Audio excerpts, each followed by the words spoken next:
तो क्या सारे प्राइवेट स्कूल्स पर भी गवर्नमेंट को अपनी नजर रखनी चाहिए? हाँ, बिल्कुल रखनी चाहिए। शिक्षा कोई व्यापार नहीं है, वो एक सेवा है। शिक्षा ही सबसे बड़ा धन है। बेचारे माँ बाप अगर नामी स्कूलों में अपने बच्चों को पढ़ाएंगे तो सोसाइटी में उनका मान सम्मान बढ़ जाएगा। ये गलतफहमी है उन सबको, और स्कूल वाले इसी बात का फायदा उठा लेते हैं। मुंह मांगी रकम वसूलते रहते हैं, खून चूसते रहते हैं माँ बाप का।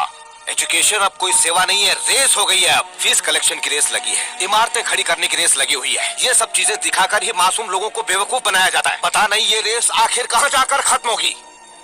यहाँ तो लोग गुरुओं को भी खरीदने में लगे हुए हैं। ना जाने क्या होगा इस देश का, पता नहीं क्या होगा। आज भी हमारे देश में ऐसे बच्चे हैं जिनके पास पैसे नहीं होते हैं, वो 10 किलोमीटर चलकर स्कूल जाते हैं। खुद मैंने अपनी आंखों से देखा है। आज भी मिड डे मील के सहारे पलने वाले बहुत से बच्चे हैं। इतना ही नहीं, सरकार की ओर से मिलने वाली यूनिफॉर्म को पहनकर वो मासूम और गरीब बच्चे खुश हो जाते हैं। उन्हें भी सपोर्ट मिलना चाहिए ताकि वो कुछ हासिल कर सके, देश के लिए कुछ कर सके। आप सबसे मैं एक बात कहना चाहूंगा, शिक्षा को व्यापार मत बनाइए, मत बनाइए। Damn it! लोग किसी की मौत हो जाने के बाद ही सच जानना चाहते हैं, बशर्ते वो कोई वीआईपी हो। अगर किसी मजदूर की मौत हो जाए तो वो छोटी न्यूज होती है, वहीं किसी हीरो को छींक भी आ जाए तो तहलका मच जाता है। आप जैसे लोगों को न्यूज मिल जाती है। शिट!